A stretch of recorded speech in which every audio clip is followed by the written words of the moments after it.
Okay, good morning and welcome to the Early Bird. And here we're looking at the S&P 500 on a daily chart and just having a look at the big picture for the moment. And you see that the main trend line through here is cutting through here.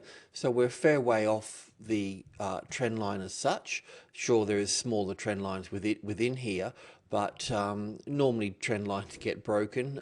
So it's good to stay with the total of the outside of the situation. What I want to talk about though is just this top situation here, this particular pattern here. Now, okay, so this what's unusual about this in Elliott terms is having this three waves up through here. That's unusual, and that would normally be classed as a B wave. This here would be an A wave in terms of a three-wave structure to the downside. And once we've got that three waves there, we can sort of expect that top to be taken out there. But this particular move up through here, and what makes it three waves is this moving down so strongly through here. So it's starting, well, it's created overlapping wave structures, and it's pulled really quite deeply into from this structure, from that move up through there back to here. We could sort of look at that moving up there and coming back 61.8% or a bit more, whatever, 70 odd percent. But it's come in there quite deeply now, so it really is giving the appearance of this three-wave structure up like this. And normally when you're looking at something like this, it's normally looking in a pattern of what they call an expanded flat. So expanded flats normally happen in fourth waves, and they've got a certain pattern to them, a certain sort of thing. And basically, it's an expanded flat is well, it's really just a large three-wave structure, really. So it's sort of like it's like this. It's in three waves. Whoops. Just draw this out here so you've got a general sort of idea of it. And this is just exploring a possibility. So an expanded flat is a three-wave structure like that, but it's part of the flat family, and there's three flat corrections, or three corrections in the flats, and one of them is a running flat, and it could be a running flat, but most cases they're normally a regular flat. So a regular flat would have this price move up to the top of this one here, and the S&P 500 has had these before, but this one's just a little bit sort of unusual to have this. But the expanded flat is a three-wave structure here, then a three-wave structure to the upside like this, like that, pretty close. And then, so it would be a 3, 3, and then 5 structure. So the 5 structure would be like this here. Okay, so this is a real sort of possibility, because this is a very unusual situation to have a top like this here. It's not uncommon. The S&P 500 has had this before. So it's not sort of uncommon, but we just need to explore the situation. So what we could be looking for here is a five-wave structure down through here to this area here, to the 12,000 to the 1,220, but in this sort of area here. But I was sort of thinking on this trend line coming through here. Okay, it's just something that we can explore and talk about as it unfolds there, because this particular five-wave pattern that would be down here, we've already got the wave 1 down to here and the wave 2 going back to there. So we've basically got this wave 1 already, which would be pretty much in there like that, really. So we would be in the third part of that now in this wave structure here, as this is coming down through here. In fact, this move down through here would also have 5 waves in it. So it would be like this, so to speak. It would have those 5 in it. So what we've got so far is that we've got this structure here, which would fit into there, which would be this 5 down here, then back up to here, then into this one here, then that one and that one to get the low off here, which would give us a bounce around this area here, which would be off the old lows there, which would be about right. So yeah, then the fourth wave and the fifth wave here, then that would make that whole top there an expanded flat. It's just something that I want to put on the table, and we will look at it later, because it will come up at some point, and other people start talking about it and so forth. But that's one of the situations that we can look at. So what that would make this the top of a third wave here. So if we looked at this situation here, would be looking at a third wave here, and would be looking at this as a fourth wave to here. And then this would be an ABC correction, an A and a B and a C here as an expanded flat. And just one of the little things with an expanded flat as well, the normal sort of procedure is that this expanded flat takes out the high here, and it's in three waves like this, but it also normally takes out this high here by 23.6%. So that means if it takes that one out by 23%, Fibbo number, then it will take this one out here by 23.6%, thereabouts, anywhere up to sort of 30%, but normally around the 23% mark, a bit more. So what an expanded flat does, it's a bit of a bull trap. It sucks all the bulls in here, and then it sucks all the bears in here, because after it gets to here, it will reverse and move up for the fifth wave coming up through here like that. Okay, so it's a bit of a bear trap. I guess that's one of the reasons in the back of my mind that that we need to talk about this particular situation here. So it's just something that we'll be looking for, but after we get these 5 waves down through here, we'd get a bounce anyway. But after that bounce has occurred, we can look at the wave structure and then look at what's going on in here. So I think this might be the case really, because even in our market, the Australian dollar is had our market pegged under 5,000. So if our dollar comes down because of a strong US dollar, then it'll give it space to move up to the upside, because the general mining story's got more to go, but that all relies on China, which is nobody really knows there either. But I guess BHP wouldn't waste all that 15 years of planning in the future to spend money wildly like that. So anyway, we'll see how we go with that. So yeah, that's that. I just thought I'd explain that pattern there, because it's something that needs to be looked at. Okay, back on track here. The S&P 500 here. Yesterday we were looking for, basically we're looking for 5 waves down through here, and we're looking at the 1, the 2, and then 3, 4, and 5 coming down to 1300 here. We know that from the 1300 we'll get a bounce, being a whole number, so to speak, and a minor trading level. But the 10, the 20, and the 30 here are all group 1.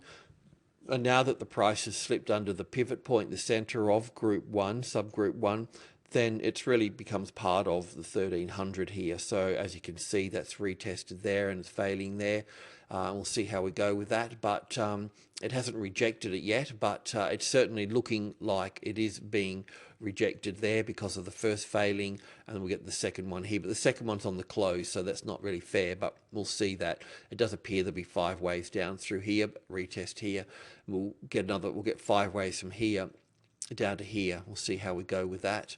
Dow Jones is in the same boat as well. I'll just go, that's a 5-minute chart, so I'll just go, that's the chart size there anyway. So we're also looking, the main point here with the Dow Jones, as I've sort of been pointing out, is that under the 12,500, the bias is bearish. From the 12,300 to the 500 here is our range. So under the 12.3 we'll be moving down. But when you have a look at a daily chart and look back at the history, anywhere from 12,000 and upwards is support really. So every 100 points there be support. We need to treat it like that. So we'll just work with each level one by one.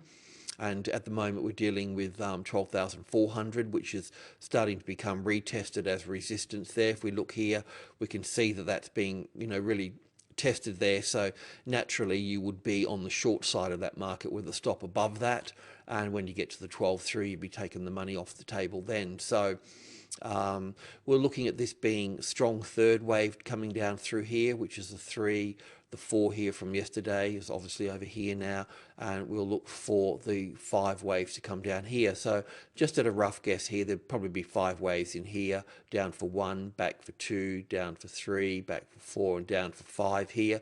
Once that's complete there, the 12,272.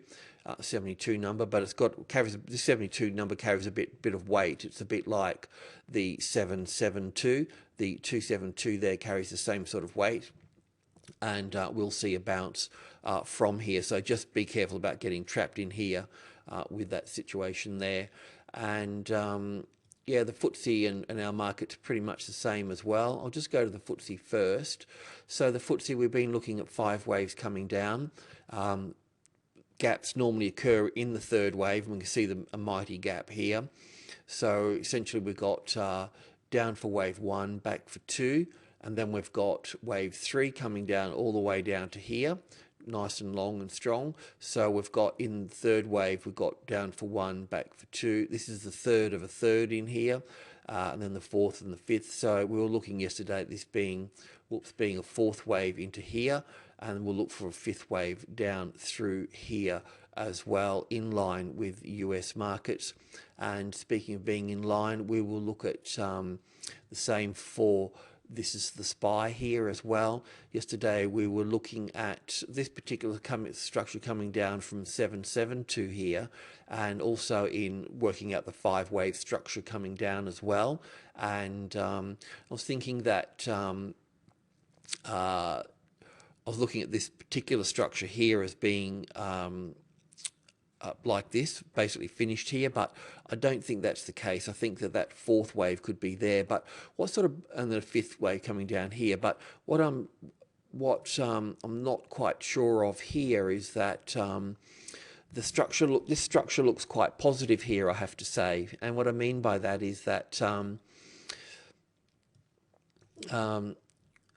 it's pretty much a 5 wave structure up to this point here, in terms of up for 1, back for 2, up for 3, back for 4, and up for 5 here. So this would be up for 5 here, then an A and a B and a C wave to here, and we've got 5 waves in here. Yes, that could be wave 1 down and wave 2 back to here and wave 3 coming down to here. But if we got 5 waves here, it means that we should get another 5 waves over here, which would be sort of against the trend a little bit in terms of the Dow Jones closing a bit softer. But I have to say that the metals market, the copper was up above 4, medium level 4. We'll get to that in a minute. But look, if this locks under 30 here, then we'll be moving to the downside. If it finds support on the 50 here, the midpoint, then we can look to go to the upside, and there will be sort of problems in here. If there is a move to the upside here, we can pretty much take the distance of this here and the same sort of pattern, I guess, to a degree, because it was a night market thing. So we could put that sort of up into here. We can grab that distance here and tack it on to here. So anyway, just be aware of that. We could say from the 4640 here, if that found support, you could climb in on top of that with the stop under here. Otherwise, we'll wait for the midpoint here, because that's the resistance. And if the resistance becomes support, then that's fine.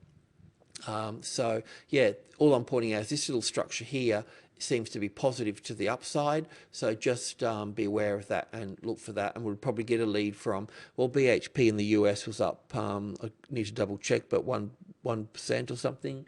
Yeah, 1.5%, thereabouts. So we've got a positive metal markets. We've got BHP in the US, so we just may see this work against the Dow there. If that's the case, see how Tokyo and China open up as the world opens up for the morning. Right. So looking at some of the drivers here, I'll start with copper because we're just talking about that. So yesterday we were looking at this structure coming down through here in 5 waves, and we knew that once it completed its 5 waves, we'd be looking at a rally back up. So we're getting that rally there. Now, we'll have to call it a rally as a wave 2 here. So we'll allow that to play. If that's the case, then we'll get a wave 3 coming down, and we'll be in line with the bigger wave count here coming down as a 5th wave on this blue line here. But the thing is, though, is that as you can see, that the medium level here, 400, we've been working a wave 4 across into this, a series of waves 4, really, the smaller wave 4 here for the 3, and then the bigger wave 4 here. So, but the bottom line is that the price is sticking to this level, right? So it's accepted the level, or accepted this number psychologically, rather than rejecting it. So rejecting it would be a resistance point, I guess. So it's accepted it, hasn't rejected it. So it's stable, at that point. We haven't seen it, drop down, go back up and retest. Yes, we did see it drop down through here, retest it here, but the retest never failed and moved further down, did it? Didn't reject it. It accepted it, and it's still accepting it. So we haven't seen that rejection. We may see it with this particular structure here coming down, the 3rd wave coming down through here. We'll see how we go with that, and just be aware of that. But in terms of being a trader, then this is above the level, so the psychological pull would be to the positive side, and we've seen that in BHP. You just check the closing on that, though, because yeah, it could be down a bit from the 1.5. But anyway, that's a positive thing, okay? Even though the bigger picture may be a 3rd wave down here. Positive for the time being. So with oil, we've got as you know, the big account is sort of bearish, but we were looking for, still sort of are really, a move above the 100 again. Not that it may come into play either, because you can see the 100 here, one being the strongest number in the market, that the resistance is quite strong there. So yeah, we just got to see. It could really go either way here. This resistance can hold out, and we can drop through here. So if you're looking for shorts, then you need to understand all the levels that are in here. And the 96.50 is important. The levels are 98, then 95. They're the 2 minor levels. The 96.50 is the sub-level, the 50% between the 95 and the 98, and then you've got your subgroup 2s and your subgroup 1s there. So you would need to see, this is resistance at the moment, the 100, but if you've seen the 98 as resistance, even the 99, you might get away with that, might get a small loss, but sometimes it takes a few small losses to actually capture the trend. But the 98 as retested resistance, the same as sort of what you're seeing here, then that would be on the right track south there. Otherwise, we can expect a move to the upside and a breaking through here. But for the time being, it's on the negative side of the 100, so the bias is to the downside. We'll just see how we go. It hasn't rejected it yet. It's still sticking there. Yeah. The gold market here, everything's pretty much going according to plan here in terms of it pushing to the upside here. As you'll know from our charts, we've got this labelled as a wave 3 or a C wave. A C wave would end around the 1550 or just a touch higher than that. A 3rd wave would see it basically a new trend pushing to the upside. And what I mean by that is that this would be up for wave 1, back for wave 2 to here, and this would be a 3rd wave going through up here, taking the high of this out here. Whereas C wave would just stop around the 1550 here. And this 1572 here, a bit like the pretty much the same sort of pattern really as the S&P 500 in September 2007, I think it was, at the same price of 1572 there. So, but anyway, we'll see how this pans out here, you know, for us to take advantage of this in terms of local stock, gold stocks, we need to see our share market move up from that. But if the share market is positive today, which it might be because of the base metals, then any short-term long trades on gold would be fine short term for the day anyway. Okay, currencies. First of all, the US dollar index, and this is its trend line coming through this part here. We were looking at yesterday. We were looking at this price to move back to the 76 here or thereabouts. Could even come lower through here. You know, may even come back to this sort of trend line through here, but we're kind of looking at this as a wave 1 up here and a wave 2 here and a wave 3 and a wave 4 here.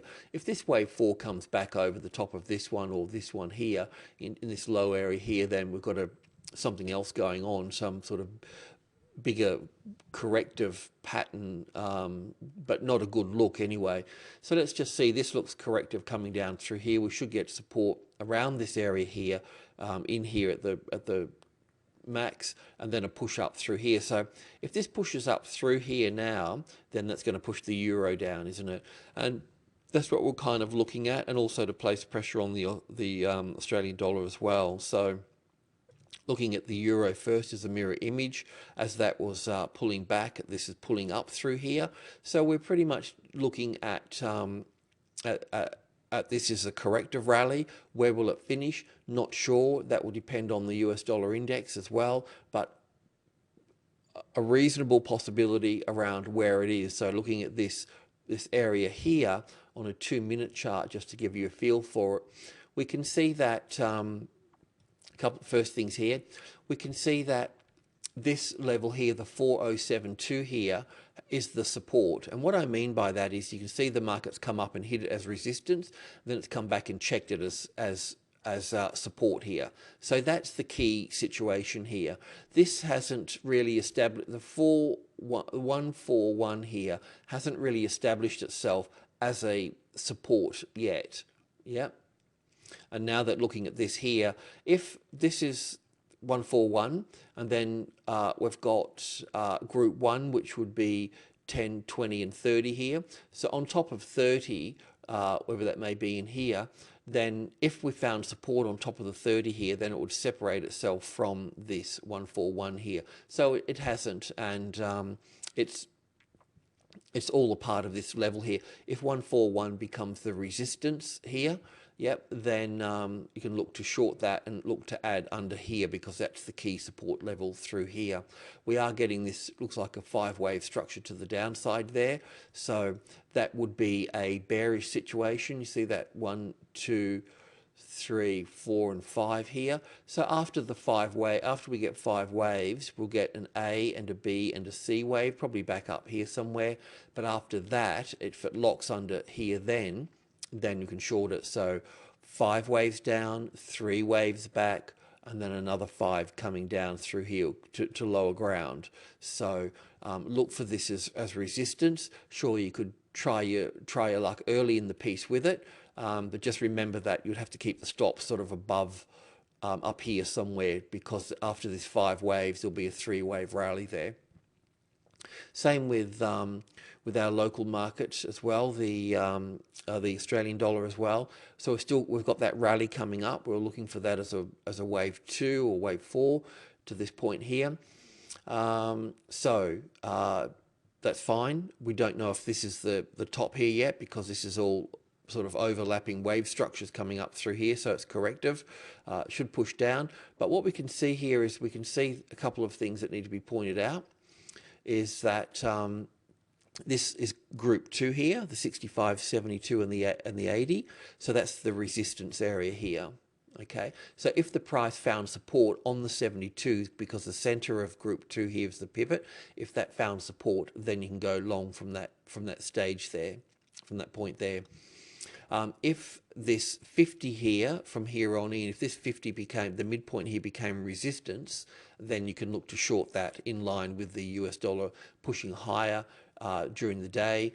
and this following the euro to the downside. So this does also appear to have a little 5-wave structure in here, the 1, the 2, the 3, the 4, and the 5. So 61.8% pullback through up here. Well, this is the supply level through here at the 60 here, so it's likely to fail here. But if it finds support on here, then finds support on here, then you can look to go long here. But expect this to meet resistance or supply as that moves back up here.